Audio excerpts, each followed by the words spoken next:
Oi, Patrícia, tudo bem? Oi, Paulo. Laura, tudo bem? Olá, Hernani. Bem, boa tarde. Boa Vai, tarde. vou colocar você aqui Boa tarde. como... Acho que eu não peguei o código. Espera aí, só um segundinho, já vou colocar vocês como um host e co-host.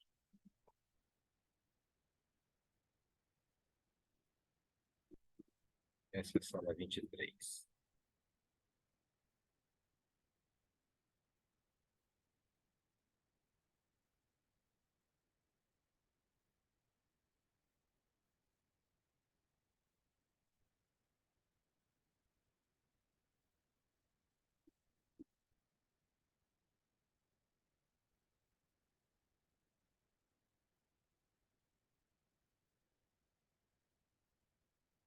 Pronto. Patrícia, estou colocando você como um co-host, a Ok. Laura, para que vocês possam participar, interagir e, ao mesmo tempo, colocar, né, o seu material aqui, ou seja, compartilhar. Perfeito. Professor Antônio Lopo, tudo Está bem com o senhor? entrando já. Muito prazer, professor, tudo bem? Tudo bem? Tudo jóia. Professor, aproveitando, estou colocando o senhor como co-host, para que vocês possam moderar e, ao mesmo tempo, compartilhar aquilo que todos vocês fizeram aqui, todos têm a mesma atribuição. E agora, Patrícia, eu venho aqui. Patrícia, coloco você como host para que eu possa sair da sala. Você só não pode ser a primeira a sair, tá bom, Patrícia? Senão você Tá derruba bom. todos. Pessoal, estou à disposição. Qualquer coisa, me chame. Uma boa apresentação para vocês. Professor Antônio, Patrícia, muito obrigado pela ajuda e participação de vocês. Obrigado. Bom, quem começa é a Patrícia falando, eu não sei exatamente o roteiro, eu sou É, o moderador. quem, Quem começa sou quem, eu, né? quem dá as ordens é você, professor. É, Ah, tá inclusive, bom, muito essa bem. a escolha entre apresentadores e se vai ser apresentado ou compartilhado o vídeo é acordo entre você que está moderando e os apresentadores. Certo, eu estou notando que somos 3 artigos e só tem o Paulo aí presente. Bom, Douglas acabou de... A Laura é a apresentadora do primeiro artigo. Na Douglas. sequência, parece que o primeiro artigo é o do Paulo, depois é o do Douglas e o terceiro é o da Laura. Pelo Ele menos está alterando a sequência Ah, dependendo do lugar onde está o acesso. perfeito. Mas eu, como moderador, eu vou definir essa ordem, tá? Porque foi a ordem que eu recebi. Então, Sim, sim. vamos começar, já para não perder tempo, já são 15:02. A Laura está presente? Sim, Muito bem, a Laura está presente. Ótimo. Então vamos começar. Eu agradeço aí a participação de todos. Nós temos 3 artigos para discutir aqui. Vamos começar com o artigo do Paulo Henrique, a relevância informacional do rodízio da auditoria no mercado acionário brasileiro. Depois temos o artigo do Douglas, análise dos determinantes do spread bancário, um estudo multinível sobre o impacto do nível de desenvolvimento econômico e eficiência governamental. E temos aqui o terceiro artigo, que é da Laura, que é reserva contra o calote, uso e abusos do jargão jornalístico. Então, na sequência, a estrutura da nossa apresentação é a seguinte: seria 8 minutos para a apresentação de cada um dos trabalhos. Em tese, pode até ser o vídeo, mas eu acho que é sempre preferível que a pessoa faça a sua apresentação, né? Para não ser o vídeo, que é meio sem muita interação. e depois 8 minutos onde fica aberta a questões. Eu, no caso aqui, preparei alguns comentários de cada um dos artigos e gostaria de fazer brevemente, mas não vão ser 8 minutos. E posteriormente, após essa rodada de cada um dos artigos, teremos uma parte final, onde teremos alguns debates, né? Debates que aí eu vou estimular vocês, se vocês não tiverem iniciativa, estimular vocês a debaterem entre si as pesquisas que os senhores desenvolveram. Muito bem, então vamos fazer dessa maneira. Eu vou estar seguindo a sequência que me foi apresentada. Na sequência que me foi apresentada, inicialmente tinha o trabalho do Paulo Henrique como sendo o primeiro. Então, portanto, eu sugiro, se o Paulo estiver em condições, que ele iniciasse com a exposição do seu trabalho sobre a relevância informacional. E aí, inclusive, citando os outros autores que eu omiti aqui, eventualmente, se ele quiser fazer a lembrança aí dos autores. Pode ser, Bom, Paulo? eu posso sim. Posso compartilhar a tela? Só deve. Se não Vocês conseguem me conseguir, ouvir? conseguimos. Se não conseguir compartilhar, eu tento Pode autorizar sim, aqui. professor. Foi. Estou compartilhando a tela. Todos conseguem ver? Sim. Sim. Pronto. Então, primeiro, desejar aqui boa tarde a todos. Espero que todos estejam bem. Paulo, ele não Meu está nome no é formato. Paulo Henrique, ou Paulo Parente, como eu sou conhecido na universidade. Esse trabalho foi desenvolvido a partir de um projeto financiado pelo CNPq. Perdão, deixa eu Paulo, trocar aqui as perdão telas. te atrapalhar. E assim, agora melhorou. Pronto. Obrigado, viu, Patrícia? Então, esse trabalho foi desenvolvido em parceria com o Cauã, né, que é o bolsista do projeto, e os professores Glauber e a professora Márcia De Luca, certo? Então, esse trabalho, ele trata, né, da relevância informacional do rodízio de auditoria no mercado acionário brasileiro. Então, a ideia do trabalho, do estudo, surgiu a partir das leituras da existência de um trade-off entre a competência e a independência da auditoria externa ou independente, né, como a gente costuma se referir. Sempre vai haver uma perda se o auditor ou se a empresa escolher priorizar a independência ou se vai priorizar a competência.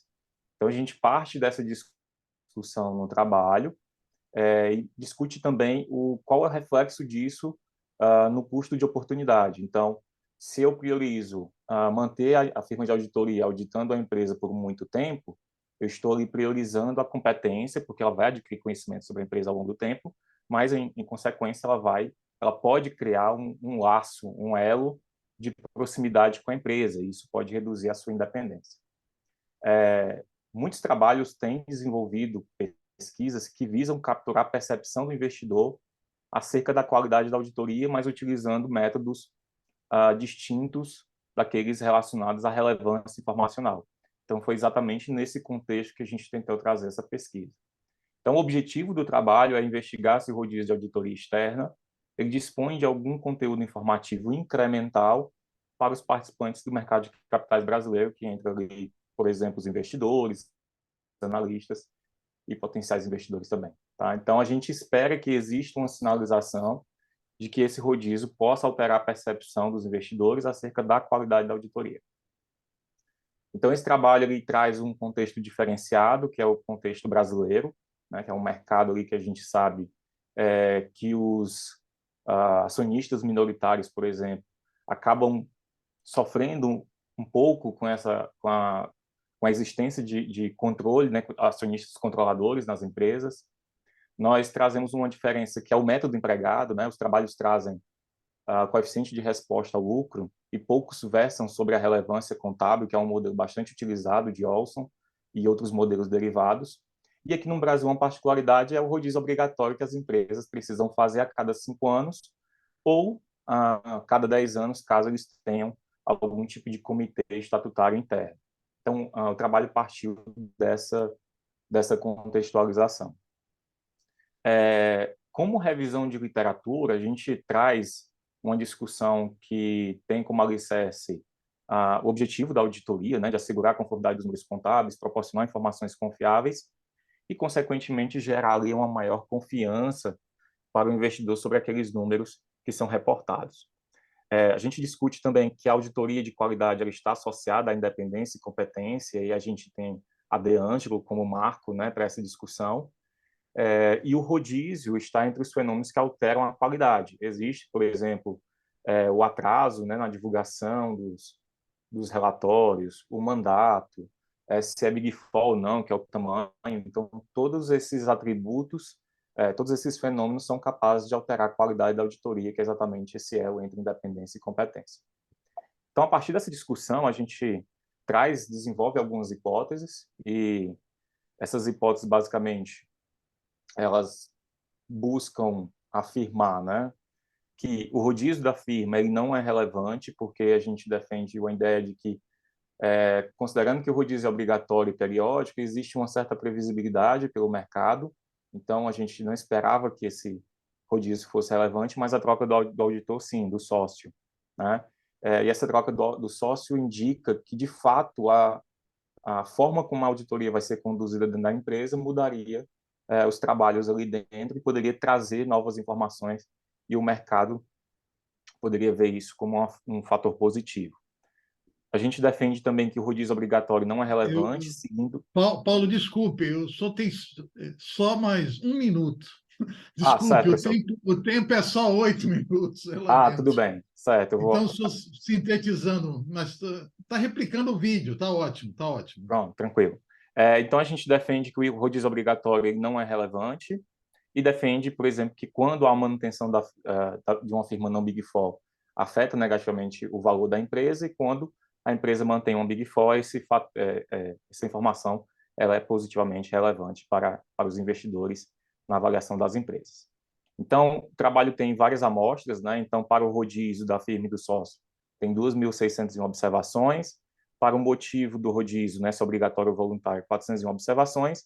E em relação ao tamanho, 510 observações.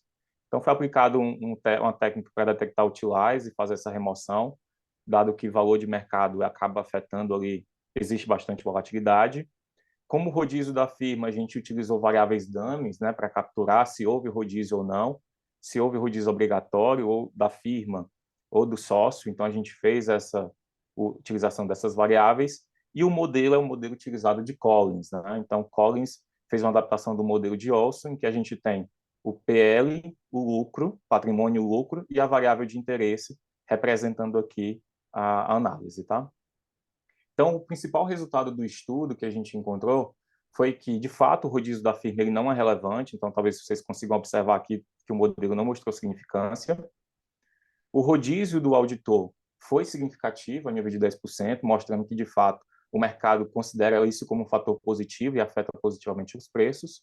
E encontramos também que, quando há uma troca de Big Four para Big Four, esse efeito é muito forte, então o coeficiente aqui, economicamente, ele é forte e positivo sobre o valor. E as demais situações que se mostraram significativas, como, por exemplo, a troca para não Big Four, foram negativamente para afetar o preço da empresa. Então, a ideia do trabalho, Pronto, o objetivo foi acho que já ficou atingido, né, claro, Paulo. do estudo. Desculpe, o seu tempo, função de moderador tem essa atividade incômoda de ficar controlando o tempo. A apresentação de Não vocês foram consigo de lhe ouvir, 9, 10 professor. minutos, eu percebi que é só 8, então é lamentável. Mas todo mundo viu o seu trabalho, eu queria só compartilhar também aqui, deixa eu ver se é contigo. Se eu puder interromper o compartilhamento, eu vou compartilhar uma tela minha. Eu posso aqui, professor. Parei de compartilhar. Então, deixa eu ver se eu consigo aqui compartilhar.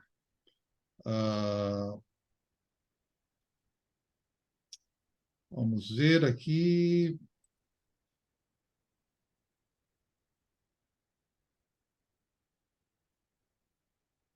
Vocês estão vendo alguma coisa compartilhada aí? Alguma coisa? Estamos, sim. Só não está no modo de apresentação ainda. Então... Agora sim, perfeito. Tá. Não, legal, legal. Então, é o seguinte, vamos comentar aqui rapidamente o trabalho do Paulo Henrique, a relevância informacional do rodízio. Então, avançando aqui para a introdução, primeiro quero agradecer aí a oportunidade de comentar um trabalho de grande qualidade, na minha opinião. Eu achei um trabalho extremamente importante, inovador, que se diferencia. Esse foco aí no estudo da relevância informacional do rodízio me parece extremamente importante, relevante para o mercado acionário brasileiro. Então, portanto, eu vejo aí como uma contribuição significativa realmente no campo de pesquisa financeira contábil. Impactante a pesquisa. Parabenizo aí o Paulo, parabenizo o coautor e os doutores lá da Universidade Federal do Ceará pelo trabalho. Então, eu gostei do trabalho, a força, eu digo aqui que a força do trabalho reside justamente nessa abordagem abrangente, que mais do que rodízio de auditoria da empresa foi do sócio, mudança de Big Four para não Big Four, e como é que isso é percebido pelo mercado. Então, portanto, aí, parabéns pela pesquisa, grato pela oportunidade de comentá-la.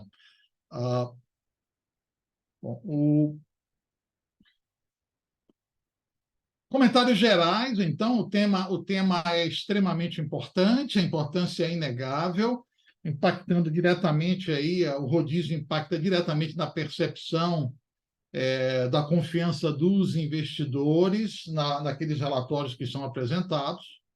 Então, portanto, eu acho que, em síntese, em linhas gerais, eu gostei muito do artigo, é uma contribuição valiosa do conteúdo informacional, incremental dessa rotação da auditoria no contexto do mercado financeiro e aí o impacto na governança corporativa. Eu achei interessante que foi talvez o artigo que mais se encaixa na definição do título que foi atribuído para essa sessão, né, de governança corporativa e tal, mas temos aí, portanto, um impacto direto. Alguns comentários, sugestões específicas, né? Muito breve também pelo tempo. Vocês utilizaram regressões lineares múltiplas, baseadas aí, em painéis desequilibrados, perfeito. É um ponto que me pareceu bem sólido, mas ficou para mim a dúvida, uma questão para fortalecer mais a abordagem, apenas se for possível, considerar o potencial de endogeneidade que existe entre essa relação da rotação e preço. Será que o preço influencia a rotação? E vice-versa. Você, naturalmente, tem a perspectiva da rotação impactando no preço, mas será que não pode existir uma endogenia? É a questão. Você utilizou aí o modelo clássico, de um trabalho clássico do Collins, de Value Relevance, extremamente válido, mas eu percebi que no seu trabalho ficou faltando um tanto quanto uma carência de análise de robustez. Você apresenta uma tabela e sintetiza daquela tabela, é a sua tabela principal, mas ficou, talvez, no meu ponto de vista, fazer uma análise de sensibilidade, robustez, diferentes especificações do modelo, ainda que você tenha explorado várias dimensões. Eu entendo que a limitação de caracteres até para o Congresso pode ter sido uma questão, mas é algo que a gente me chamou a atenção.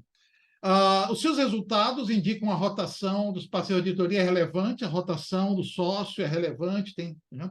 É uma descoberta crítica, mas sabe o que eu queria que você tivesse enfatizado? Era a comparação em relação aos achados internacionais.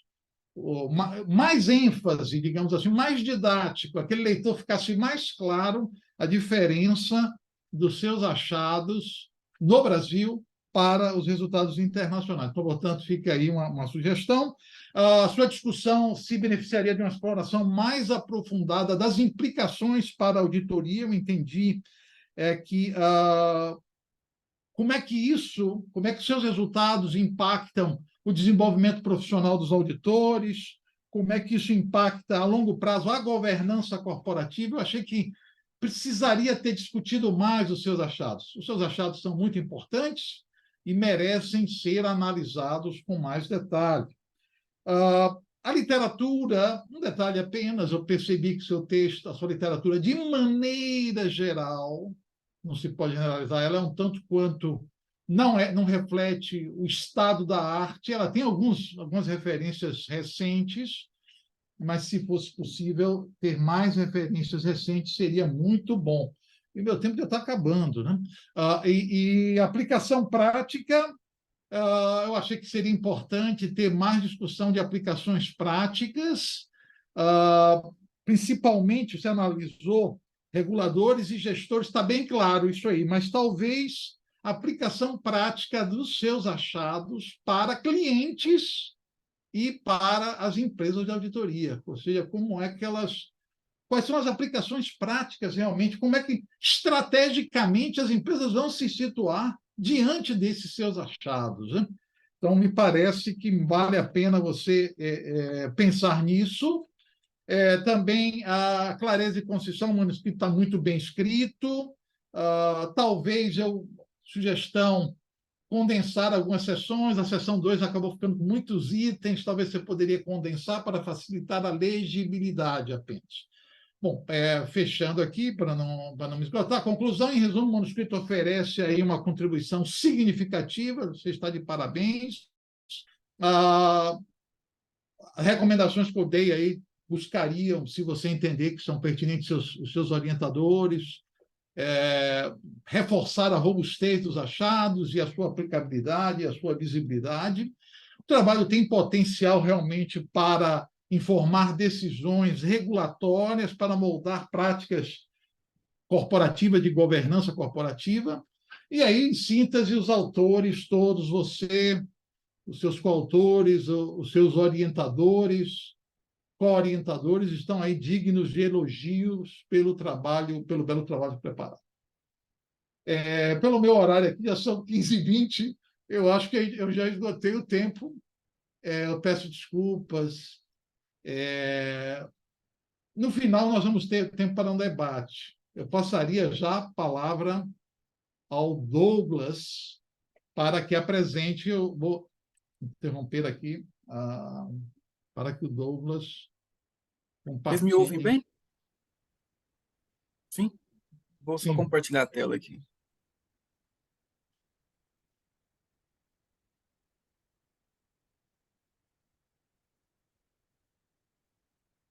Entrou em modo de apresentação para vocês? Agora sim. Sim? Perfeito. Pessoal, então, boa tarde, professor Antônio, professora Patrícia, boa tarde aos demais colegas. Vou apresentar aqui o trabalho intitulado Análise Determinante do Spread Bancário, um estudo multinível sobre o impacto do desenvolvimento econômico e eficácia governamental. O trabalho foi construído por mim, Douglas, em parceria com o professor Arlete, o nosso orientado Matheus e o professor Cassiano, aqui no Instituto Federal de Formiga, em Minas Gerais. O contexto geral na intermediação financeira é extremamente importante dentro de uma economia, que é aquele papel fundamental que os bancos fazem, né, de captar recursos dos agentes poupadores e transportar esses recursos para os agentes tomadores de crédito, né, isso ajuda a movimentação de recursos dentro da economia. O spread é uma medida amplamente utilizada dentro da academia e no mercado, né, para medir a eficiência desse processo de intermediação financeira. O spread nada mais é do que a diferença entre a taxa de captação e a taxa de repasse, né, que os bancos utilizam para esses recursos. E as variações no spread, eles têm um potencial de impactar o custo desse dinheiro para a economia, né, o custo que o agente tomador tem de captar recursos para a economia. Né, isso causa toda uma série de problemas para o desenvolvimento econômico, uma série de outros fatores que podem prejudicar o desenvolvimento de uma economia. Então, o nosso estudo, utilizando, né, com base nos estudos anteriores, né, a gente conseguiu identificar que países que têm menor nível de desenvolvimento econômico, eles têm spreads mais elevados, têm variações maiores no spread. Entretanto, os estudos anteriores, né, eles classificam esses determinantes do spread em 3 grandes categorias, né, que são as variáveis bancárias, né, as variáveis do banco, as variáveis macroeconômicas e as variáveis governamentais. Porém, a gente percebeu que há uma falta, né, uma carência de estudos em que usem modelos hierárquicos que possam testar o nível de desenvolvimento econômico, né, como uma variável que pode explicar as variações dos spreads, e também uma carência de estudos que utilizam as variáveis governamentais em todos os níveis de desenvolvimento econômico. Foi encontrado na literatura apenas estudos que testaram o impacto da eficiência do governo em economias em desenvolvimento, não testaram economias desenvolvidas ou economias emergentes. Então, com isso, esse estudo tem como objetivo de investigar a relação entre o nível de desenvolvimento econômico, a eficácia do governo e as variações nos spreads da intermediação financeira. Para isso foram propostas duas hipóteses. A primeira hipótese é que o nível de desenvolvimento econômico dos países explica as variações dos spreads. Isso é possível testar com o modelo hierárquico, depois eu vou explicar como é que isso é feito. E a segunda hipótese é que o índice de eficácia do governo ele é negativamente relacionado com o spread, mesmo quando a amostra é composta por países com diferentes níveis de desenvolvimento econômico. Como eu disse, os estudos anteriores na literatura só testaram essa variável com países em desenvolvimento. Então, nós propusemos fazer teste dessa variável com os países em diferentes níveis de desenvolvimento econômico. O que nós temos aqui de amostra? A nossa amostra, nosso período vai de 2015 a 2021. Então, nós coletamos dados de informações bancárias e da economia desse período. A amostra foi composta por um total de 1.099 observações, sendo 157 por ano, dividido entre 38 países com economia desenvolvida, 69 com países de economia emergente e 50 com países de economia em desenvolvimento, que dá 157 por ano pelos períodos 1.099 observações. As variáveis que nós utilizamos, o índice de eficácia do governo, o spread é a variável de investigação, então ela é a variável que é calculada, como eu disse no início, pela diferença entre as taxas de empréstimo e a taxa de depósito. E aqui nós temos as demais variáveis. Então, nós temos a eficácia do governo, o índice de eficácia do governo, que a gente espera uma relação negativa, e aqui tem alguns estudos que embasam essa relação. A inflação é uma variável econômica, espera-se uma relação positiva. Concentração, uma variável macroeconômica, espera-se uma relação positiva. Risco de crédito e custo operacional são variáveis do tipo bancário. Então, espera também com essas variáveis uma relação positiva. Para aplicar o modelo hierárquico, com 3 níveis, a gente precisa construir 3 submodelos. O primeiro modelo, a gente chama de modelo não condicional, é aquele modelo que não tem nenhuma variável explicativa, só a variável de observação, que é o spread, e os níveis de desenvolvimento econômico, porque o banco de dados ele é clusterizado. Então, nós temos os níveis de desenvolvimento econômico. Aqui nós vamos testar com esse modelo se há algum componente de variação causado no spread pelos diferentes níveis de desenvolvimento econômico. Feito isso, a gente parte para o segundo modelo, que é um modelo de tendência linear com interceptos aleatórios. Nesse modelo, para caracterizar um modelo de 3 níveis, a gente inclui a variável ano, para verificar se a variação temporal influencia no spread. E aí sim, se essa variação temporal influenciar no spread, nós podemos partir para o terceiro modelo, que seria o modelo de tendência linear com interceptos aleatórios completo, que aí é o modelo onde colocamos todas as demais variáveis, e a partir desse modelo nós vamos testar as demais relações, principalmente a segunda hipótese, se o índice de eficácia do governo tem uma relação negativa com o banco de dados, mesmo quando é composto por países com diferentes níveis de desenvolvimento econômico, e não só as economias em desenvolvimento. Douglas, 1 minuto para concluir. Beleza. Feito isso, tudo bem. Estatísticas descritivas das variáveis. Aplicamos a estatística descritiva agrupada pelos níveis de desenvolvimento econômico. A gente consegue perceber aqui que há uma certa variação nos spreads, principalmente quando a economia vai ficando menos desenvolvida. Aplicamos o primeiro modelo. O sigma ao quadrado é o significativo, quer dizer que podemos utilizar esse modelo em relação ao modelo tradicional. E aqui nós comprovamos a primeira hipótese. A gente vê que a correlação entre a classe e o desenvolvimento econômico ele explica 46% das variações nos spreads. Feito isso, calculamos, fizemos um modelo de tendência linear, interceptos aleatórios, variável ano deu significativo, partimos para o modelo completo, e aí no modelo completo nós podemos ver lá que a segunda linha, o índice de eficácia do governo, deu uma relação negativa e foi significativa. Isso que evidencia a segunda hipótese de pesquisa. Com isso, nós podemos definir que, como principais resultados, a importância do desenvolvimento econômico para a eficácia do governo nas variações dos spreads, a gente conseguiu comprovar isso. verificamos que a eficácia está relacionada com o spread, independentemente do desenvolvimento econômico, né, e que uma boa governança, uma boa estabilidade governamental, ela pode reduzir os custos sociais que o banco repassa para a economia em forma de spread. Tudo bem, eu acho que está bom, está claro já. Desculpe claro? estar interrompendo. O papel Não, de tranquilo. moderador é um papel muito chato. Ótimo. Se eu puder interromper o seu compartilhamento, eu tento compartilhar a minha tela. Vou interromper aqui só um momento. Só achar o botão aqui para parar de interromper. Oi? Eu ainda estou vendo a sua tela. Espera aí. Eu acho que Agora eu foi. aperto.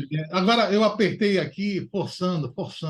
Não, eu achei o botão. Estou meio agressivo hoje. Agressivo. Vocês estão vendo aí a tela inteira? Sim. Estamos. Muito bem. Então, estamos aí o Douglas, com seu trabalho, análise determinante do spread bancário, algo extremamente importante para qualquer país, né? E aí ele faz uma análise de vários países, né? Eu cito o Douglas Mendonça, embora eu sei que ele tem outros coautores no trabalho. Na apresentação ele também não citou, mas é importante lembrar os coautores, né? Vamos avançar aqui. Opa. O que está acontecendo? O que é que está acontecendo? Por que não está? Aqui, vamos lá.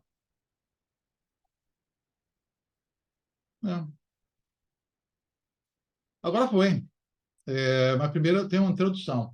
Então, mais uma vez, agradeço aí a oportunidade de comentar um trabalho tão rico, tão esclarecedor, uma satisfação muito grande para mim, a importância da definição dos spreads bancários e relacionar com o aspecto, né, que me chamou mais a atenção, que é a eficiência governamental, como a eficiência de um país repercute aí dentro do contexto dos empréstimos bancários. Então, é extremamente importante essa pesquisa para países desenvolvidos e em desenvolvimento, especial para o Brasil, embora a sua pesquisa tenha um perfil, digamos assim, global.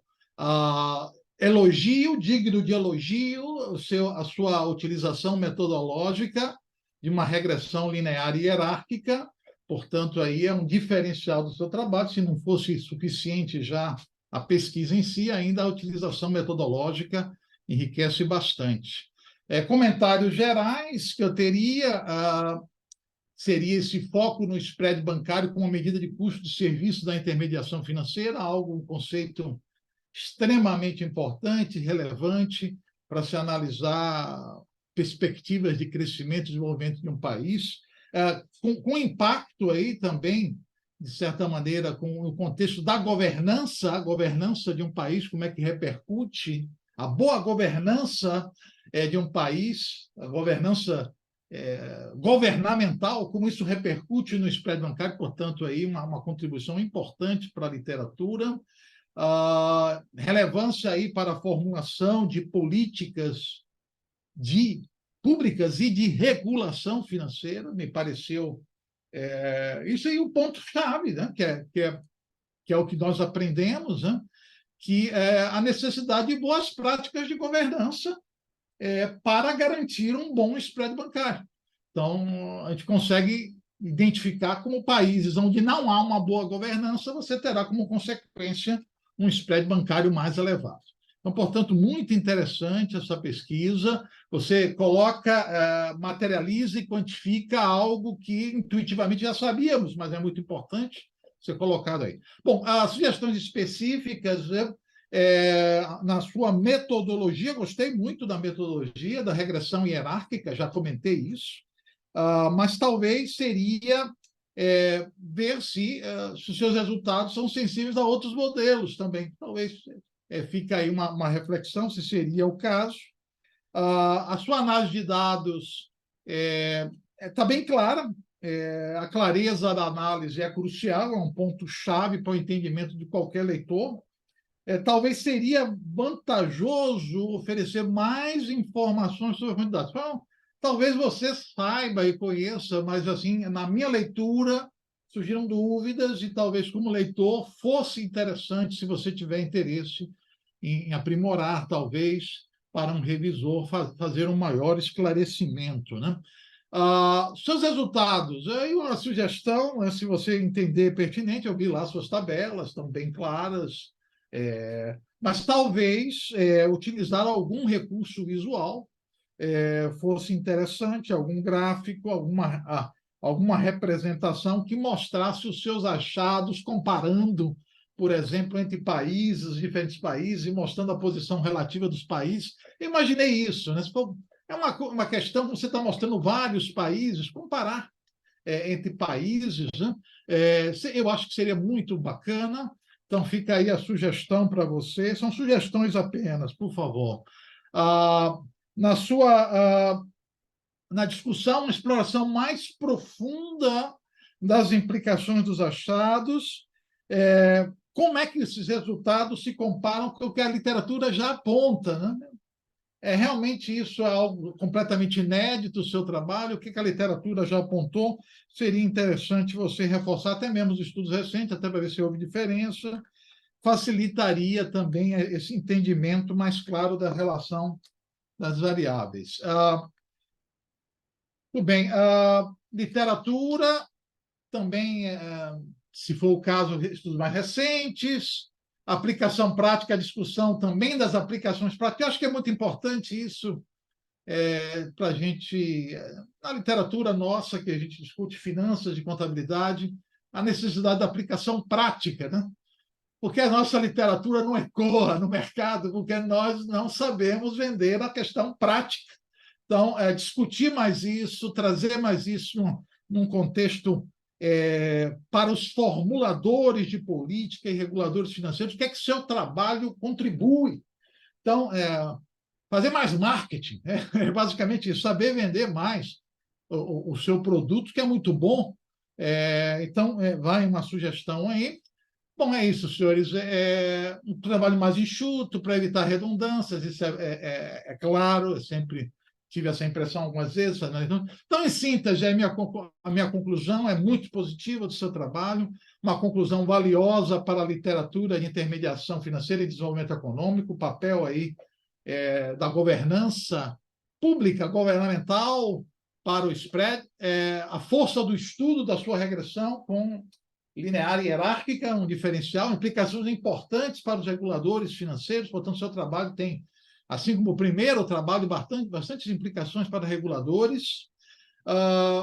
Veja se você acha interessante alguma das sugestões que eu passei para incorporar. E encorajo aí você e os seus coautores a continuar o trabalho, melhorá-lo, submetê-lo a uma revista internacional, dado aí o seu foco internacional no estudo. Então, em síntese, eu estou sendo sintético, porque meu tempo é muito limitado. Parabéns, parabéns. Eu vou interromper Muito aqui. obrigado, agradeço pelas considerações, foram muito válidas. Ótimo, ótimo. Eu vou interromper aqui e passo para a Laura. Laura, com a palavra para compartilhar, se quiser. Eu tive uma dificuldade para ver o trabalho de Laura, peço escusas a Laura, porque eu não tinha acesso ao trabalho dela. Ela me mandou aí há 30 minutos. Acho que meus comentários vão ser muito baseados na sua apresentação. Vamos lá. Boa tarde a todos. Eu estou com um problema que toda hora cai a minha energia. Ela aguentou até agora. Se por acaso agora finalmente cair, na minha vez, eu vou tentar entrar pelo celular. Mas eu não vou compartilhar slides, não, porque eu estou acostumada a usar o Meet e o Zoom, para mim, eu tô aqui já meio desesperada, que eu só entendo do Meet, não entendo nada do Zoom. E eu acho que eu vou levar mais que 8 minutos para aprender a compartilhar a tela aqui. Mas Laura, vamos lá. se quiser alguma orientação para te ajudar, pode ser melhor apresentar com talvez um PowerPoint. Não, eu acho que eu prefiro sem PowerPoint mesmo. Pode ser? Claro que pode ser. Talvez fique até melhor, diferente. Eu prefiro. Bom, mas boa tarde novamente. Muito obrigada pela oportunidade. O título do trabalho é Reserva contra Calote, Usos e Abusos do Jargão Jornalístico, de autoria minha, eu sou Laura Calisto, e junto com a professora Marisa Gomes. A motivação para esse trabalho surgiu da leitura recorrente de notícias sobre quando as empresas divulgam resultados,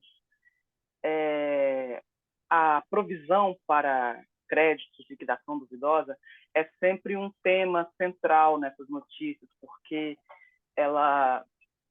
os valores provisionados mexem com o resultado final. E eu comecei a observar muitas explicações em notícias jornalísticas sobre o efeito da provisão em resultados de bancos, principalmente. Aí eu ficava pensando de onde é que surgiram esses termos, como é que isso começou. Aí surgiu a motivação de desenvolver uma pesquisa analisando o uso do termo provisão em notícias jornalísticas, e buscamos acervo de grandes jornais. Então, trabalhamos com 2 jornais centenários, a Folha de São Paulo e o Estado de São Paulo. Só temos o valor econômico como de um setor muito específico. Então, e ele é muito recente, ele foi criado em 2002, mas o acervo do valor econômico para salvar arquivos em PDF está disponível somente a partir de 2010. Então, trabalhamos com mais de 100 anos de 2 jornais, o acervo de 2 jornais, e somente 10 anos do jornal Valor Econômico, por causa da acessibilidade. Como metodologia, utilizamos a análise de conteúdo para tentar classificar a explicação que o jornalista usava quando ele apresentava a provisão para crédito da ação duvidosa. O termo mais corriqueiro é provisão. Bom, no desenvolvimento teórico, buscamos o que há na literatura sobre linguagem e contabilidade, sobre teoria da comunicação, sobre teorias semióticas. Há uma literatura muito densa sobre análise de linguagem em várias áreas, achei isso muito interessante. Há uma literatura muito densa sobre o uso de mídias sociais. Então, tentamos analisar notícias divulgadas no Twitter também. Até ano passado era Twitter, agora é X. Então, no artigo, usamos o termo Twitter, que ele é anterior a essa nova nomenclatura. Mas, para trabalhar com os dados do Twitter, como é muito difícil filtrar, optamos por usar só informações divulgadas pelos próprios jornais.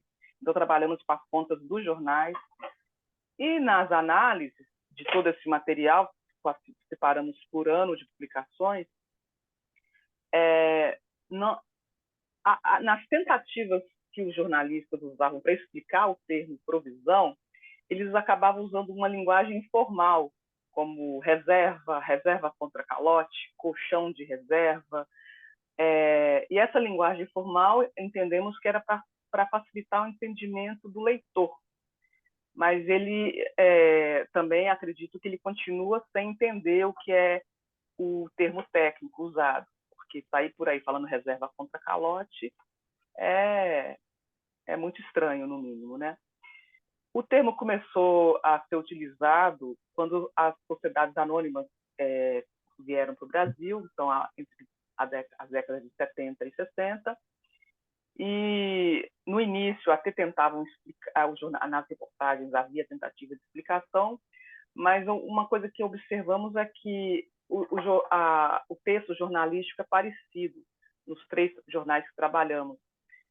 Os jornalistas eles usam a mesma linguagem. Então, todo mundo usa o termo reserva contra calote, colchão para reserva para inadimplência. É o termo mais corriqueiro nessas notícias. E no Twitter, o volume de notícias é um pouco menor, mas o termo mais frequente é provisão. Embora o jornal Valor Econômico, o acervo dele, trabalhamos somente com os últimos 10 anos, mas tivemos um volume de notícias e um volume de artigos muito superior ao jornal Folha de São Paulo e ao jornal Estadão. E é basicamente isso. de resultados que encontramos. Não vemos muita relação com referencial teórico porque não encontramos artigos similares na literatura nacional. Na literatura internacional, encontramos muito artigo desse tipo, mas sobre outros assuntos, não especificamente na área contábil. Então, é isso. Obrigada. Excelente, foi super boa. Você está de parabéns em relação aos demais. Eu não precisei em nenhum momento intervir.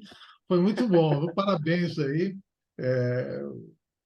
Vamos ver então aqui se eu consigo gastar menos de 8 minutos para colocar os seus dados. Deixa eu ver, vou compartilhar a tela para comentar o seu trabalho. Eu peço desculpas, Laura, se eventualmente eu não for muito preciso nas observações, porque eu realmente não tive acesso ao seu texto, e aí meus comentários podem ser muito fracos, vamos dizer. Bem, então você tem aí o seu trabalho, né? Reserva contra o calótico, uso e abusos do jargão jornalístico. Então, da Laura, Universidade Federal de São Paulo.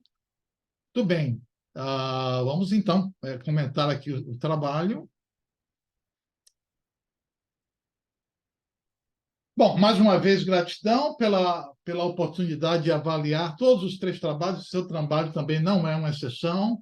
É um trabalho, eu entendo, que tem um perfil distinto dos anteriores, mas não por isso menos relevante, de maneira nenhuma, extremamente importante, com uma proposta muito importante. Eu quero aqui reconhecer aí o seu rigor, o seu trabalho que você fez da pesquisa extensa.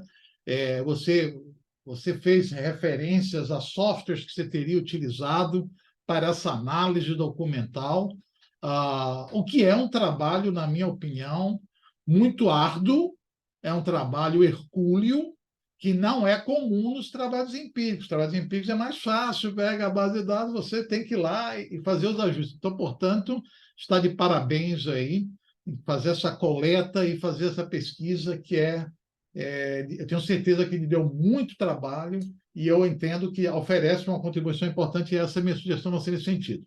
Quero destacar aqui os pontos fortes, a metodologia que você utilizou, abrangente, diferenciada de análise textual. Para mim, especificamente, eu trabalho mais, meus trabalhos são mais na área empírica, né?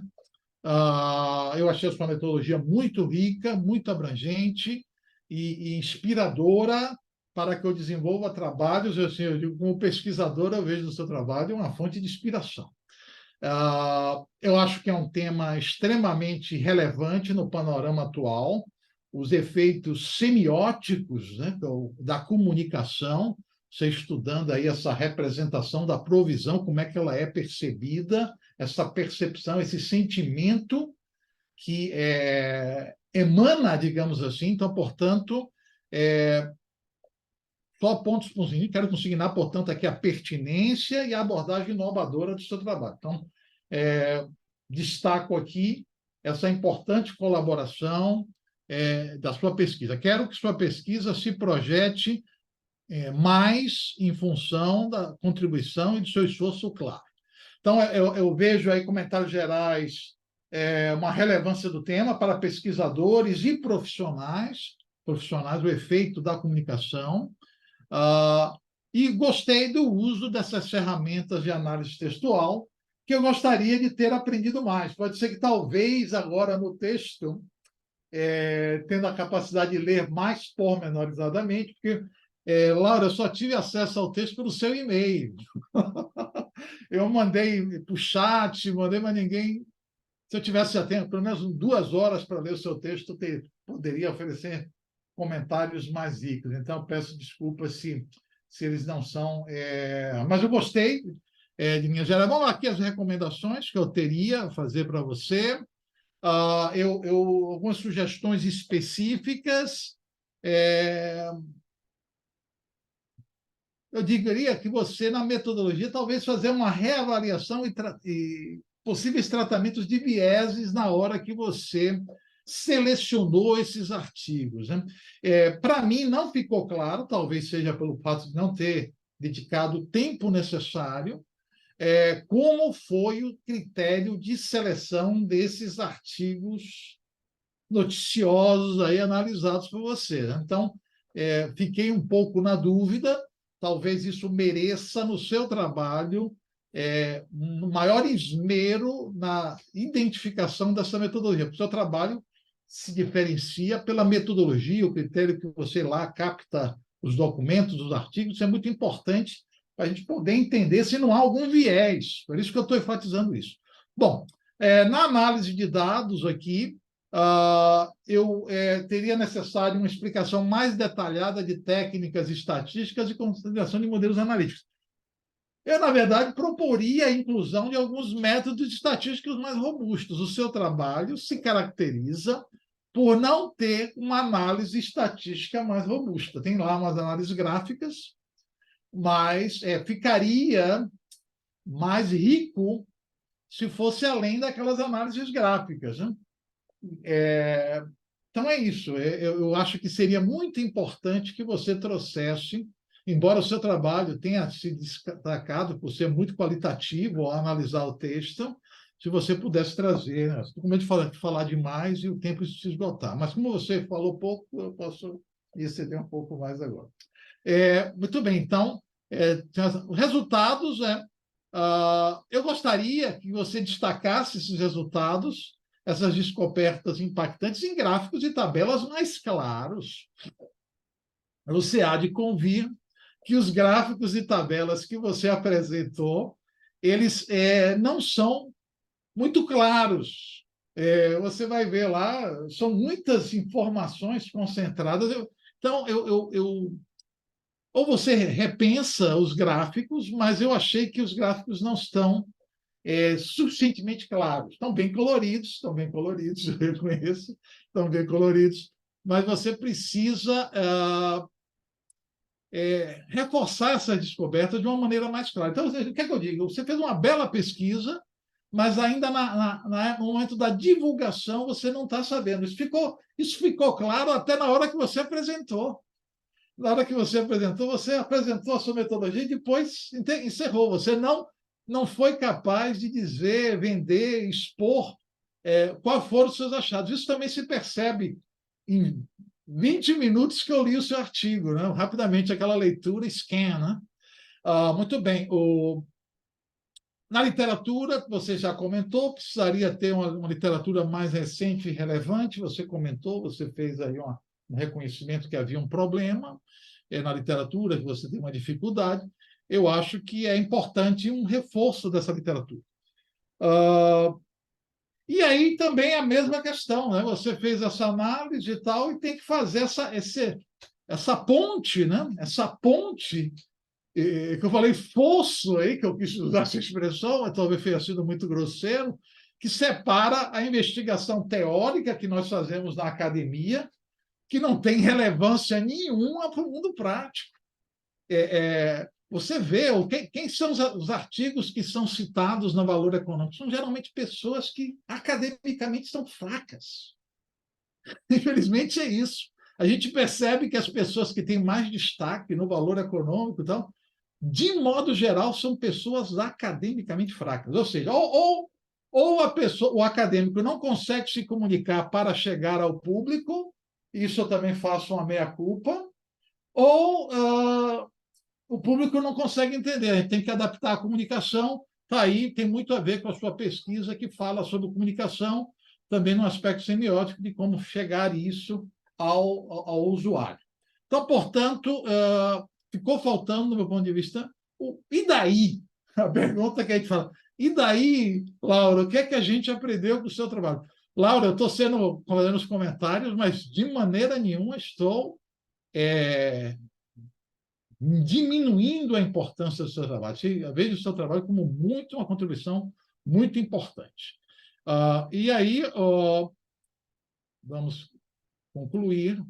Conclusão, sugestões aí que eu passei de enriquecimento do trabalho, literatura, melhoria gráfica, apresentar as implicações, o que é que a gente aprendeu, parabenizar você e os seus coautores por essa pesquisa importante, relevante. Precisa refinar um refinamento contínuo, né? Isso é um primeiro passo, eu imagino, e você precisa refinar esse manuscrito para que ele seja competitivo na submissão de um periódico, uma pesquisa tão importante que você fez. E essa pesquisa pode ter, eu vejo, como um importante impacto e relevância na nossa área de contabilidade, nesse aspecto da comunicação. Portanto, em síntese, belo trabalho, está de parabéns, mas eu espero que as críticas não tenham lhe tocado de maneira negativa. Muito pelo contrário, eu estou aqui elogiando esse trabalho. Perfeito, Muito Laura? obrigada. Muito obrigada. Você pode compartilhar essas recomendações? Olha, eu coloquei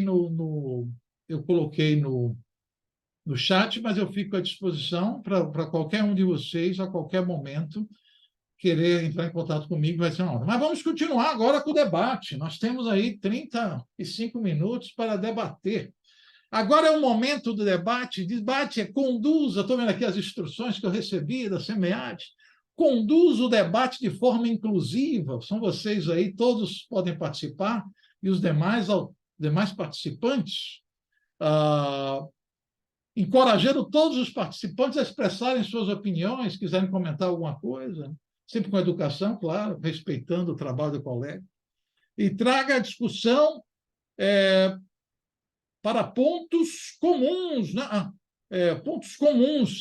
Durante esse debate, isso foi uma questão que eu fiquei preocupado. Como é que a gente vai trazer para pontos comuns esses 3 artigos? Eu pensei aqui algumas ideias aqui, mas vamos começar aí com os senhores. Querem comentar alguma coisa? Vamos dar a palavra ao Paulo Henrique primeiro. Paulo Henrique, comenta alguma coisa se você quiser, né? Fique à vontade. Depois eu dou para o Douglas e depois para a Laura, se quiser comentar o trabalho dos demais.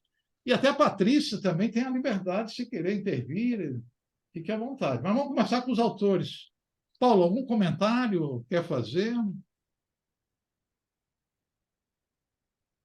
Bem, professor, na verdade, eu tenho uma curiosidade sobre o trabalho da Laura. Qual foi o procedimento para poder utilizar a obtenção dos dados que vocês conseguiram nos jornais, né? Eu fiquei curioso como é que vocês analisaram o conteúdo textual do trabalho, das informações, das notícias. Nós assinamos os jornais. Então, quando você é assinante, você tem acesso ao acervo digital. No caso do jornal Folha de São Paulo, por exemplo, todo o acervo, desde quando o jornal foi criado, em 1921, fica disponível. Eles digitalizaram o período que ele era impresso e era preto e branco. Aí eu salvei em PDF e eu usei o software NVivo. Aí eu transferi esse PDF para o programa. O programa me permite marcar a parte dos textos. Então, no texto que citava a provisão, a explicação que o jornalista dava, eu criei categorias. O professor Martinez falou que os gráficos têm muitos dados, porque há uma variação muito grande de termos que os jornalistas utilizam para definir provisões. E eu senti uma grande dificuldade de como apresentar esses dados, porque gráfico talvez não seja a melhor opção. Mas, voltando à sua pergunta, eu trabalhei esse PDF das notícias que eu salvei no meu computador e depois eu transferi para o programa e eu criei categorias dentro do programa. Foi isso. Ficou claro? Me ouviu? Eu ouvi perfeitamente. Eu também ouvi. Eu posso só me intrometer para aproveitar esse gancho? Claro, porque me bateu a curiosidade se talvez não seria interessante aproveitar e aprofundar esse estudo mais no sentido de conversar com esses profissionais para entender quais palavras que eles realmente utilizam. quais palavras que eles têm preferência por utilizar, porque eles têm um entendimento diferente do que o acadêmico tem em relação ao público deles. E certamente poderia ajudar vocês nessa seleção dos termos-chave, conversar com eles e perguntar quais palavras eles teriam preferência por divulgar em suas publicações, tanto para atrair público quanto para fazer o público deles entender. Mas é só uma sugestão, depois eu falo mais sobre os outros. É uma sugestão de pesquisa, obrigada. Excelente sugestão. Eu tenho uma outra pergunta. Posso fazer? É para mim? Vamos dar uma oportunidade ao Douglas, e aí depois voltamos para outra sua. O que é que você acha, Paulo? Douglas, você tem uma pergunta? Algum dos... Aí fazemos para todo mundo falar um pouquinho. Tá. Douglas. Então, eu acho que é interessante, acho que a Laura vai acabar sendo bombardeada aqui, né? Porque uma área quant, ela entra com um trabalho quali, né? Todo mundo tem curiosidade para entender como é que fez isso, né? Como é que isso é feito. Eu queria entender um pouco, Laura, do ferramental que você utilizou. Você explicou um pouco para o Paulo, né? Passou por um software, aí categorizou algumas palavras e tudo. Mas você usou algum software, fez algum tratamento dessas categorias, ou você fez isso com base no destaque? É só para eu entender como é que você chegou a essas categorias que você fez, né, a partir dos textos. Porque imagino que foram muitos textos, né, são muitos arquivos, né? Como é que você conseguiu categorizar isso aí para criar essa massa de dados sua? Quando a gente, em análise qualitativa, análise de conteúdo especificamente, ou você já tem as categorias com base no referencial teórico, ou você cria as categorias. Como era um trabalho sem uma referência anterior, eu criei as categorias. Era uma massa de artigos muito grande, mas, por exemplo, eu trabalhei primeiro só com as notícias do jornal Folha de São Paulo. Então, eu abria um por um e eu lia a notícia. Aí, no trecho que falava de provisão, aí o jornalista falava: o banco tal divulgou o resultado e o resultado foi menor do que no ano passado porque teve que fazer mais provisão. Se ele citava o termo provisão, aí eu classificava o termo como provisão sem explicação, por exemplo. Eu anotava sem explicação. Aí ele usava a expressão reserva contra calote. Aí eu classificava como reserva contra calote. E o programa vai acumulando. Então, o gráfico que o professor Antônio citou, ele é colorido e aquelas cores mais predominantes, elas são predominantes porque os termos são mais frequentes. O software é qualitativo, mas ele usa uma contagem para fazer isso. A frequência do que o termo é categorizado, classificado. Responde? Não, responde, sim. Deu para entender a lógica da construção. É isso. Tudo bem. Laura, eu só queria fazer um parênteses que o colorido não foi criticando, hein? Não foi criticando. Não! Por favor, não. Agora, realmente, academicamente, você vai ter dificuldade de publicar um artigo com tantas cores. Eles pedem preto e branco, né? Não, depende, mas perfeito. Laura, uma pergunta sua para o trabalho dos demais colegas? Olha, se tiver, não obrigado. Eu gostei muito do trabalho sobre o rodízio de auditoria, mas, Paulo, eu estou trabalhando numa pesquisa, mas ela não é sobre rodízio de auditoria. Mas eu também não... O foco não é auditoria, mas toda hora aparece alguma coisa de auditoria na minha frente, que é sobre fraude. E quando você começou a falar, eu fiquei olhando, será que vai falar alguma coisa sobre fraude? Você encontrou alguma coisa sobre esse assunto na sua busca de material, por exemplo? Desculpe se foge muito também do que você fez especificamente. Pronto, Laura. Não, na verdade, no contexto de fraude, a gente usa para argumentar a importância da auditoria externa. Né? No trabalho, a gente cita os casos recentes, como, por exemplo, o caso da Americanas, mas no trabalho em si mesmo, a gente não traz essa abordagem. Porque a gente não consegue capturar isso, né? Então, para ver essa relação com o preço acaba ficando um pouco complicada.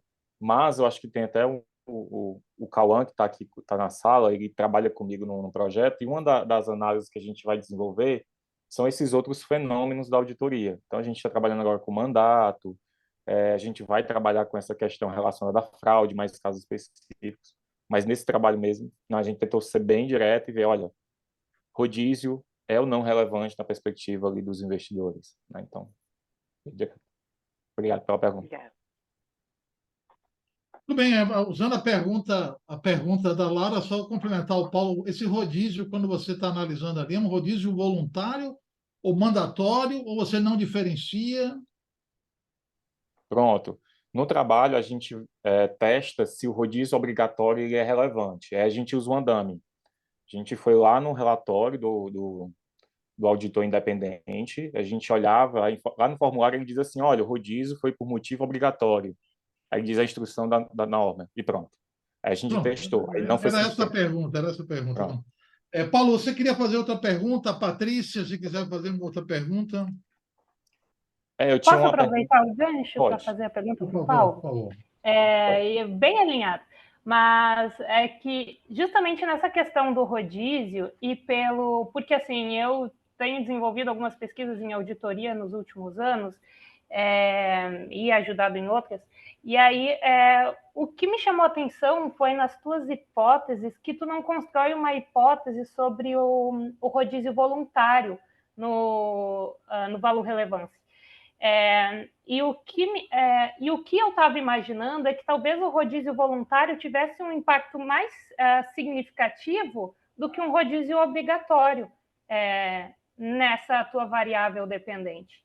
Mas aí é uma sugestão para outras pesquisas, é algo que eu pensei assim, na prática, o que vai impactar o mercado? Aquele rodízio obrigatório que já seria esperado por estar acabando o prazo, ou uma mudança de auditor inesperada como voluntária pela empresa, né?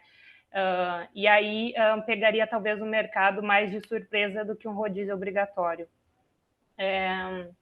Acho que isso eu queria falar sobre o teu trabalho. Depois eu tenho outro só sobre o trabalho do Douglas, mas falo depois. Pronto.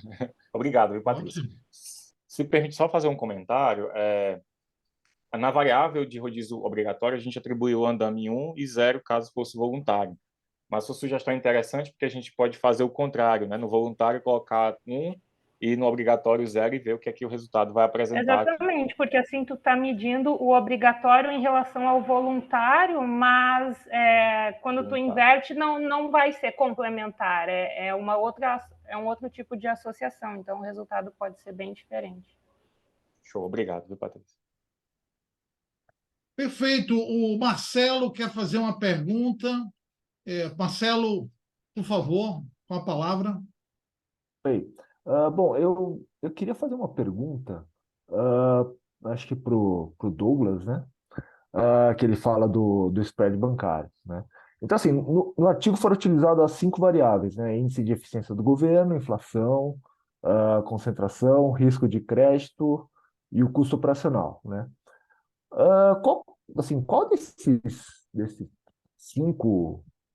dessas 5 variáveis ela reflete melhor a taxa de juros, né, praticada no país?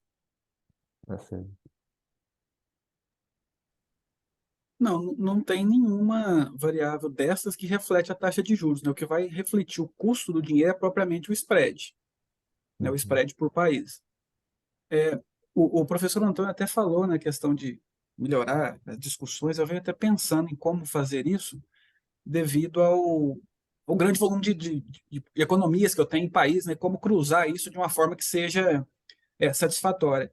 E a discussão seria justamente nessa linha do spread. Porque assim, tem só 2 tabelas lá sobre estatísticas descritivas gerais dos spreads por economia. Mas esse grande custo monetário aí dos juros no país, a gente consegue pegar comparando as variações dos spreads entre os diferentes níveis de economia. Eu tenho algumas tabelas que eu fiz, algumas coisas eu fiz até... Esse trabalho, ele não é da minha tese, mas ele segue a mesma lógica. Na minha tese, eu fiz mais análises. Inclusive, na minha tese, eu tenho explicação de quais são os países por nível de desenvolvimento econômico que têm maiores e menores spreads, as variações ao longo do tempo. Tem uma discussão estatística mais profunda, mas que no artigo não cabe. Então, essa discussão ele vai mais para esse tipo de análise de como os spreads se comportam dentro dos países e dentro dos grupos. Não sei se deu para Tá. entender a lógica. Não, deu sim, obrigado.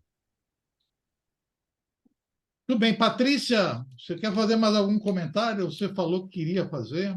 Por Só mais favor. um, achei que ia ter mais gente aí, mas então.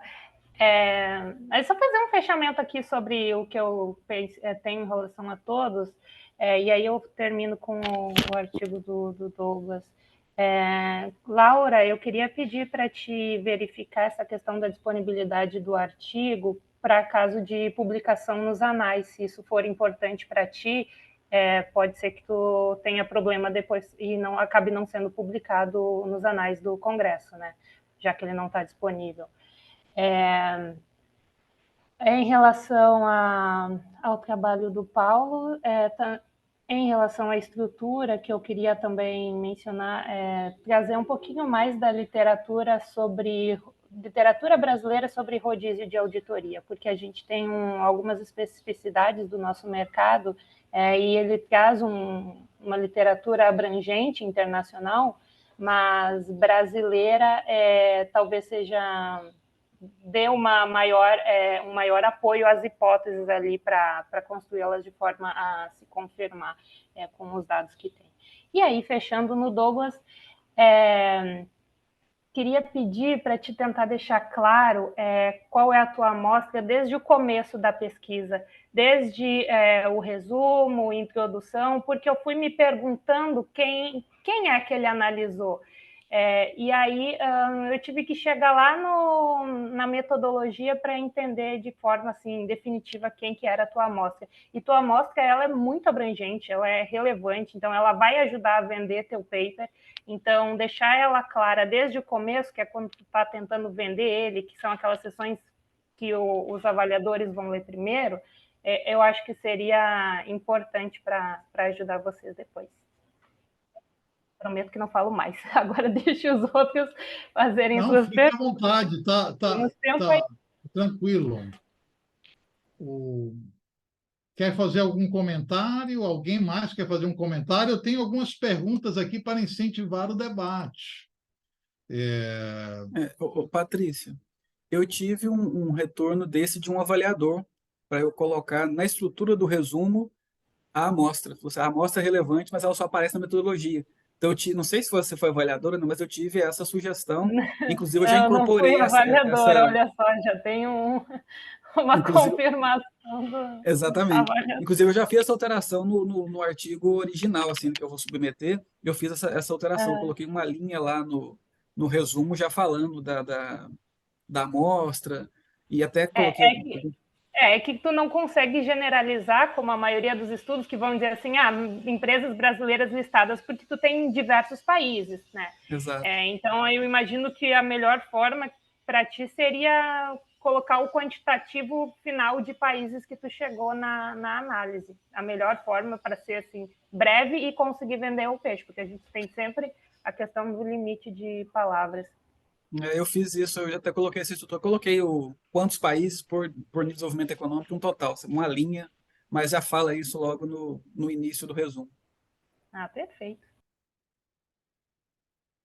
Muito bem. Alguém quer fazer mais alguma pergunta? Eu tenho umas questões aqui para incentivar o debate, né? Eu pensei as seguintes questões aqui que eu vou compartilhar a tela. Tudo bem, as questões que eu tenho são as seguintes. Um ponto interessante para discutir essas três pesquisas seria ver se eles são generalizáveis. É uma questão importante da pesquisa. Alguns são concentrados no Brasil, o do Douglas analisa vários países, mas a minha pergunta seria o seguinte: discutir se os resultados são generalizados. Então, eu pediria ao Paulo, poderia comentar se a reação dos investidores brasileiros ao rodízio de auditoria seria similar a outros mercados. O que é que ele acha? Então, se os resultados nossos também são generalizáveis em outros mercados. Já o Douglas, eu perguntaria se os fatores que explicam os spreads bancários em países em desenvolvimento também se aplicam no mesmo sentido nos emergentes. Eu sei que você fez analisou tudo, mas será que nos emergentes é o mesmo peso? Como é que seria? Qual a sua percepção sobre isso?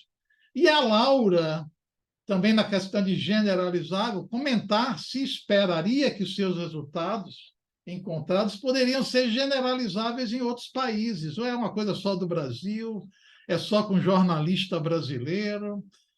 Muito bem, são essas as perguntas aí para ver se os seus estudos são generalizáveis. O que é que você acha, Paulo? O seu estudo é generalizável para outros países? Alguém de fora do Brasil vai se interessar pela sua pesquisa? Pronto, professor, excelente observação, porque já recebi 2 comentários, né? Um seu e um da Patrícia, sobre essa questão da discussão com outros estudos lá na análise de resultado e nas considerações. Os trabalhos, alguns resultados que nós encontramos não foram idênticos aos que a gente encontrou lá fora, dado que a maioria dos trabalhos foram desenvolvidos em países desenvolvidos, né? Já consolidados em termos de mercado de capitais, mas tem um trabalho, eu vou talvez falhar aqui o nome da autora, eu acho que é Horton, que ela faz um estudo sobre isso em vários países, mas aí não inclui o Brasil, e tem países emergentes e os nossos resultados convergiram mais com os trabalhos, com os resultados dela, né, dela e dos demais autores, especialmente quando a gente fala do rodízio do sócio. Quando há o rodízio do sócio, há essa percepção que o auditor, de fato, vai exercer um trabalho diferente do sócio anterior. Então, esse resultado convergiu. Mas a troca, por exemplo, de tamanho de firma, a gente não verificou isso na literatura, os trabalhos não fizeram isso lá fora, pelo menos na nossa revisão. E quando há o rodízio obrigatório, alguns trabalhos mostram resultados positivos, que aí volta para mercados não desenvolvidos. Talvez, se a gente utilizar a variável que a Patrícia sugeriu, né, ao contrário, utilizar o rodízio voluntário como variável de interesse, a gente encontra esse resultado. Mas, no mais, assim, alguns resultados foram convergentes e outros foram divergentes. Tá?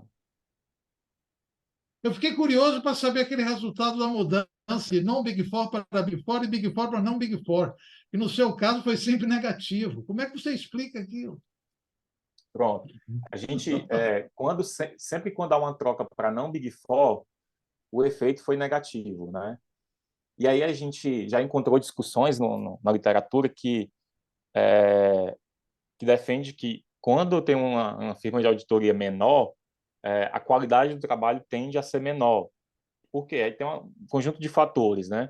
Os investidores podem perceber que a reputação da firma de auditoria é pequena, menor, e aí, consequentemente, ela tem uma menor preocupação em desenvolver trabalho de qualidade.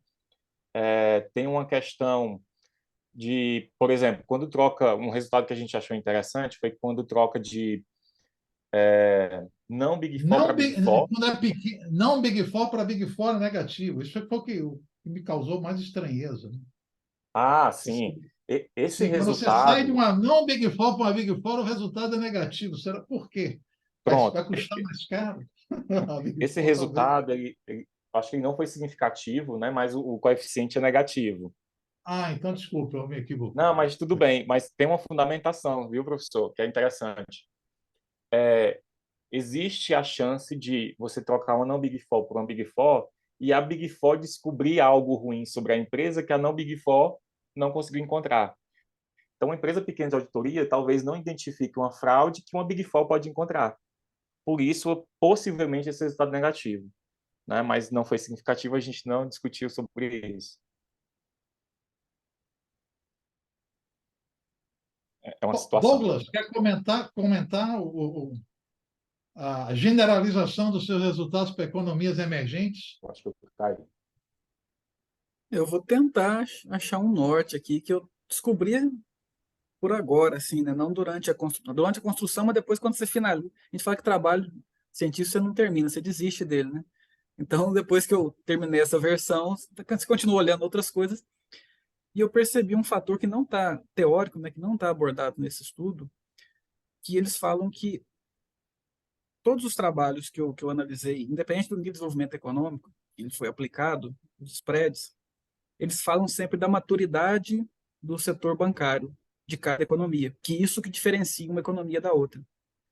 E que existem duas grandes variáveis que são explicadas pela literatura que podem generalizar essa explicação, que seria o nível de empréstimos problemáticos dentro da economia e o nível de capital em cada uma das economias. Então, essas duas variáveis, elas serviriam para generalizar o resultado em qualquer tipo de desenvolvimento econômico, porque, basicamente, a intermediação é feita por volume de capital, e quanto mais problemáticos os empréstimos, maior tende a ser a taxa de spread, maior tende a ser o juro, maior tende a ser o risco.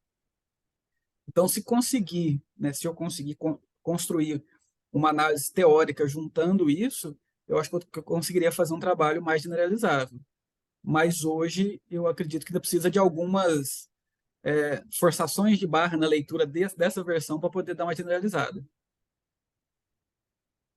Ótimo, muito bom. Laura, e o seu trabalho? Pode generalizar para outros países? Está sem som, Laura, está sem som.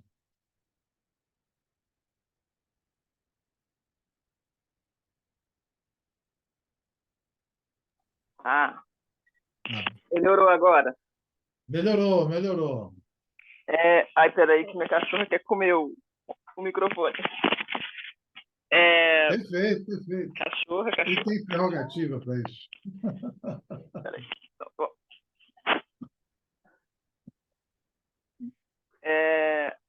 Eu acredito que Peraí, que são duas. Agora a outra que é colo.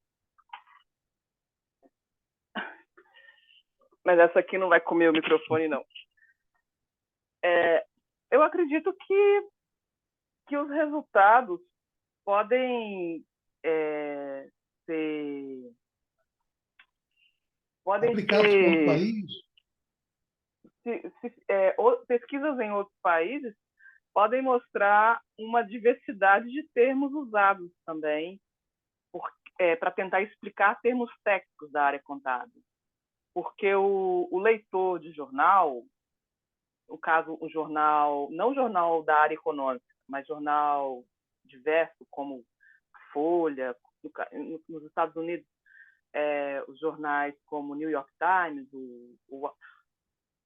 que ele é mais generalista, o público desse jornal ele não é da área econômica, ele não lê só notícias econômicas. Então, o jornalista vai usar um jargão diferenciado para esse leitor tentar entender também. Talvez não os mesmos usados aqui, mas algo semelhante, eu imagino. Perfeito, perfeito. E também posso supor que nem jornal da área econômica há uma proliferação de termos também para tentar explicar termo técnico da área contábil. Com certeza deve haver. Bom, essa minha pergunta que eu fiz para todos os três, foi no sentido de que é muito importante a generalização de uma pesquisa para dar relevância mesmo, né? Então, foi por esse sentido que eu quis trazer a reflexão de vocês, esse detalhe. Olha, tem mais duas pesquisas, algumas perguntas, não sei, vamos tentar fazer mais uma, pelo menos. Vamos fazer mais uma pergunta. Então, seria essa aqui. Métodos de pesquisa, nós tivemos a característica aqui, que é que tem em comum nesses trabalhos? O que tem em comum é que eles são diferentes. Enquanto os dois primeiros são quantitativos, a Laura tem um trabalho mais qualitativo. Eu pergunto aí, Laura, poderia apresentar para a gente, né, na sua visão, qual a vantagem da sua abordagem mais qualitativa em relação aos trabalhos quantitativos dos colegas? Por que o seu trabalho, teoricamente, no método que utiliza, seria melhor ou não, ou seria mais apropriado ou não que o trabalho dos colegas, embora, naturalmente, o objeto de estudo é diferente?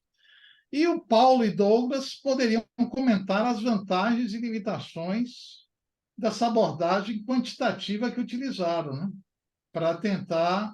Será que seria o caso de ver estudo de casos, analisar países, analisar um contexto específico? É isso, é a pergunta que eu coloco aí para identificar limites e vieses de cada método.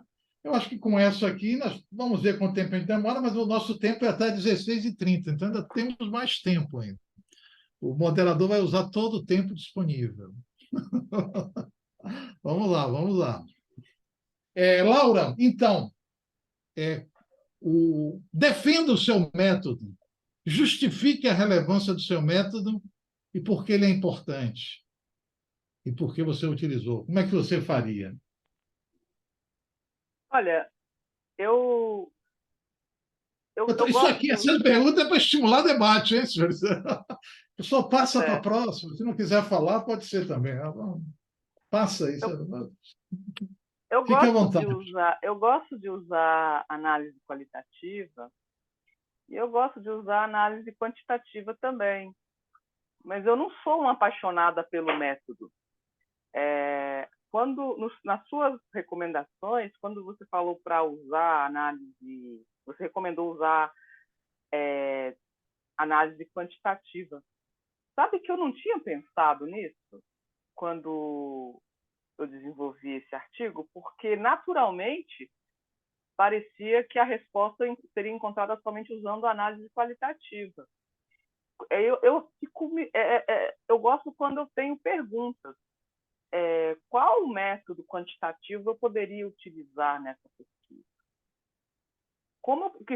Já que os gráficos não foram uma boa opção para apresentar os resultados, qual método quantitativo eu poderia usar que os resultados ficariam melhor apresentados? Então, eu não sei se é uma boa ideia defender... É uma boa pergunta. É uma boa pergunta. Não sei se é uma boa ideia... Oi. Por favor. Tentar usar algum tipo de periódico, qual é mais frequente, os termos que não é frequente, a média de utilização por anos. Bom, é isso. Né? Eu notei lá que alguns anos são mais frequentes alguns termos do que outros na sua análise. Eu fiz uma análise muito rapidamente. Naturalmente, eu precisaria de mais tempo, mas eu posso pensar até sugestões para você de métodos quantitativos. Mas, desculpe ter te interrompido. Não, mas eu gostei dessa ideia de pensar outras formas de fazer a análise. A gente, às vezes, se apaixona pelo método, mas ele pode não ser o mais adequado, né? Assim, Laura... Correto. Perdão, posso? Okay. Claro. Laura, o método é algo que a gente utiliza para chegar no nosso objetivo de pesquisa. Então, o método ele é um meio. O que importa na nossa pesquisa é o nosso objetivo, é a nossa questão, é o nosso problema de pesquisa. Então, a gente precisa usar um método que vá garantir que a gente chegue na resposta. E pode ser que não seja um método que a gente goste, que a gente não é apaixonada por ele, pode ser um método que a gente nem saiba utilizar e que a gente vai ter que aprender a utilizar.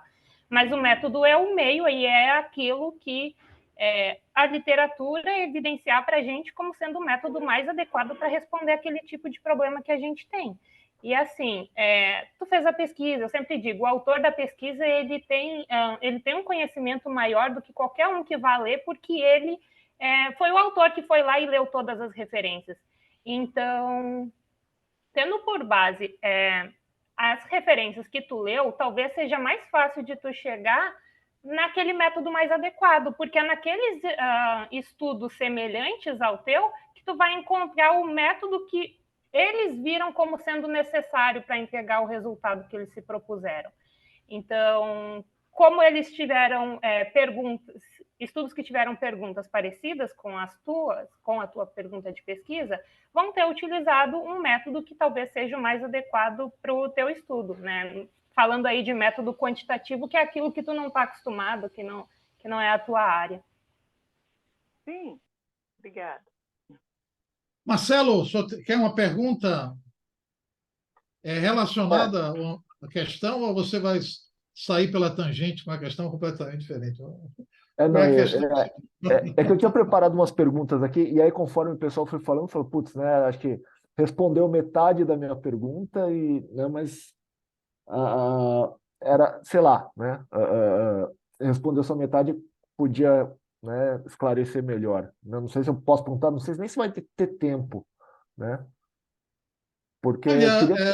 o tempo está acabando, mas É, aí é. faça a sua pergunta. Bom, eu vou fazer duas de uma vez só, né? Bem Fase rápido, que eu acho que fica, fase fica aí na cabeça dos autores para saberem que é. precisam das respostas, se não der tempo. Tá. Bom, primeiro para Laura, né? Bom, ela comentou que os jornais não especializados, que nem Folha e Estado, né, é direcionado para o leitor comum e o valor é para um leitor mais especializado, né? Então, assim, eu queria perguntar qual a necessidade para o leitor comum de você definir um termo mais técnico para ele, se, né, não pode ser um negócio mais genérico mesmo, porque ele não é um especialista, né?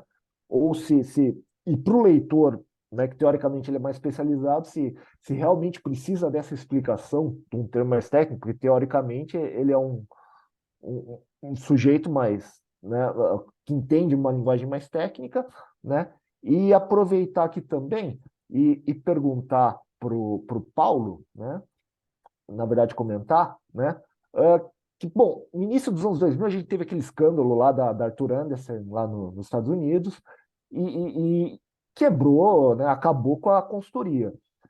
Aqui no Brasil, ele mesmo comentou, teve o caso das Americanas, da OGX, JBS, né? O que isso implica na reputação das Big Four?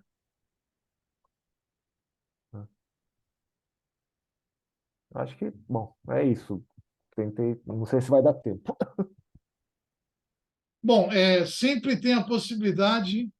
O tempo já esgotou, né? O tempo a gente tem limitado, infelizmente, é um ativo escasso. Mas existe a possibilidade de vocês irem para a sessão de networking agora e fazerem mais perguntas, muitas perguntas para o Paulo, muitas perguntas para o Douglas e para a Laura, né? A Laura também.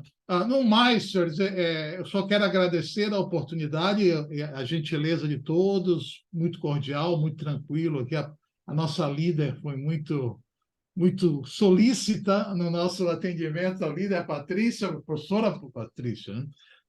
E cumprimentar aí os autores por estarem todos aqui pontualmente. Desculpe qualquer excesso do moderador, controlador do tempo, mas infelizmente nosso tempo acabou. Mas fica aí, é necessário que vocês